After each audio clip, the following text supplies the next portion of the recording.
falando, olha, Calçade, desse incrível resultado do Corinthians que já estava sendo dado como morto e de repente fez o seu melhor jogo, e eu não diria sob o comando do Luxemburgo, eu diria no ano, Calçade. Tudo bem contigo? Bom, olá William, companheiros, boa noite para você que nos assiste. O Corinthians, num curto espaço de tempo, venceu o Fluminense e o Atlético Mineiro. Você imaginar isso, alguns dias atrás, era impossível, porque o Corinthians se enroscava com o pessoal lá debaixo da tabela. E isso pode acontecer ainda, mas o Corinthians parecia que ele estava na areia movediça quando encontrava equipes muito frágeis, assim, equipes ruins.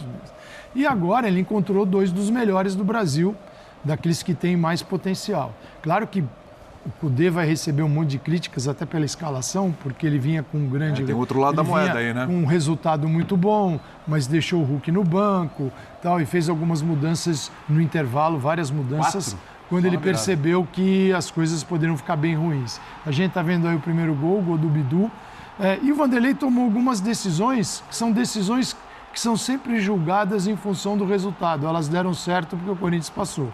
Se o Corinthians tivesse passado, o julgamento poderia ser, não funcionou. E é muito difícil trabalhar assim com o futebol. Eu entendo que, desde o início, foram decisões que foram se ajustando, mas elas eram boas. O que fez o Vanderlei? Ele percebeu, lá no início do trabalho dele, que tinha que estancar um Corinthians que tomava gol, começava todo jogo praticamente perdendo e tendo que virar a partida. Então ele foi hoje com 3 zagueiros, com laterais Fagner e o Bidu, com Maicon, Fausto Vera no centro do campo, com os laterais 4, Renato Augusto numa função um pouquinho mais solto, voltando, mas mais solto, e aí Yuri Alberto e Roger Guedes. Eu entendo que foi a melhor escalação que ele poderia colocar dentro de campo, ele colocou, porque você fala, e o Fábio Santos? Ele também precisa tomar algum cuidado.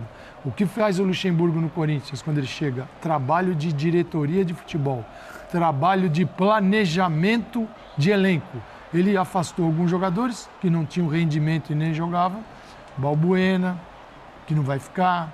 Do Queiroz, que não vai ficar. O Duque não vai ficar. Moraes. O Moraes, que também... Coitado do Moraes, nem conseguiu jogar. Esse Olha que golaço do Roger Guedes, um absurdo então, de gol. O Luxemburgo faz o papel que a diretoria devia ter feito no planejamento, rejuvenesce a equipe no meio de uma situação muito ruim.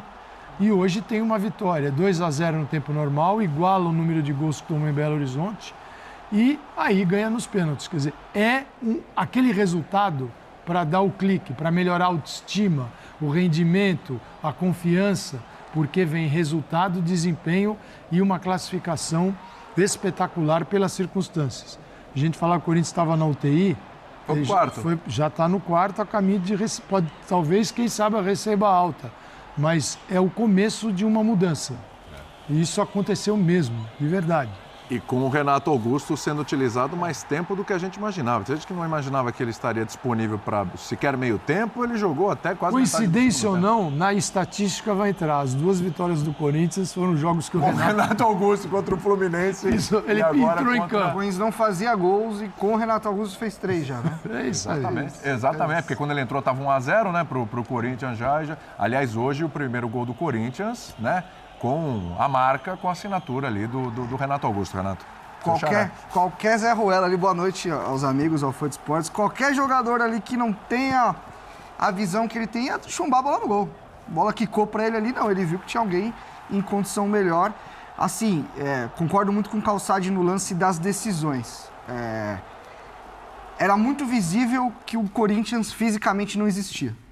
O Corinthians tinha dificuldade nesses jogos onde necessita do duelo, da pressão na bola, era um time que não pressionava bem a bola. As decisões foram no caminho para deixar um time com mais energia, com mais intensidade, e nisso eu acho que o Luxemburgo acertou muito. E vejo mais, eu acho que fisicamente o Corinthians cresceu muito de uns tempos para cá. O jogo contra o Fluminense, por exemplo, é o Fluminense, é um adversário que era um dos principais do Brasil, mas eu vi o Corinthians com muitos problemas. O primeiro tempo do Corinthians contra o Fluminense foi ruim. Mas o segundo tempo do Corinthians contra o Fluminense veio para o jogo de hoje. Não no aspecto de se defender bem, mas no aspecto de pressionar. O Corinthians jogou o Atlético para as cordas. A gente vai falar do Atlético, que hoje é um jogo também terrível, em questão de anímica, e foi sentindo o jogo. A Arena do Corinthians é um lugar também que... Eu falo muito da Arena da Baixada, ser um lugar difícil de jogar. A Neoquímica, quando o time consegue encaixar com a torcida, todo esse movimento que acontece, é um dos lugares mais hostis para você jogar. Principalmente quando você toma 1-0, que nem tomou o Atlético, aí o time sentiu. Enfim, para mim, o aspecto principal desse Corinthians hoje é a capacidade de pressionar. É a capacidade de colocar ritmo. O Corinthians começa o jogo não entendendo muito bem a decisão por 3 zagueiros. O Atlético até fica um pouco com a bola.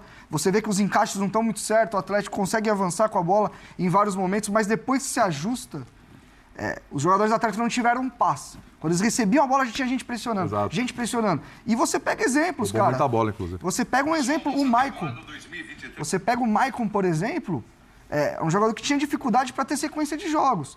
E hoje fez um jogo numa intensidade que eu não via do Maicon há muito tempo. Desde que ele voltou. Então aí tem, primeiro, como disse o Calçade, a decisão de tirar alguns jogadores que fisicamente já não rendiam, tecnicamente, porque uma coisa caminha com a outra. Quando você não está bem fisicamente, a tendência de tecnicamente você errar, a confiança baixar. Então ele conseguiu mudar tudo isso. Acho que o time coletivamente ainda tem muito para crescer, normal, ele quase não treina. Mas fisicamente existe um trabalho aí. Eu acho que o time hoje pressionou a bola o tempo todo.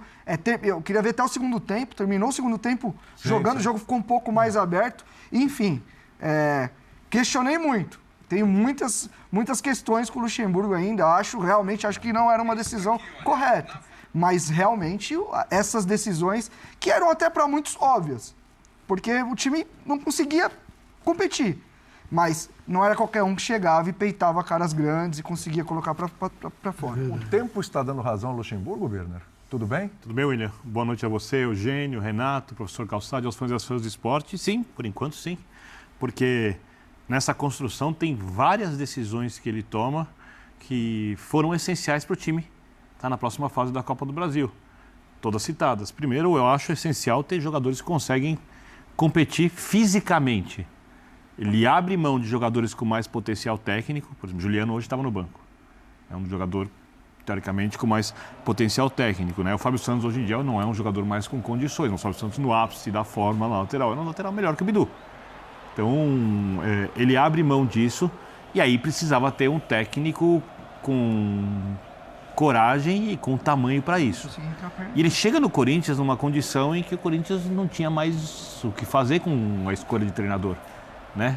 O Luxemburgo não era nem a primeira opção era o Cuca, que serve pelos motivos que a gente sabe.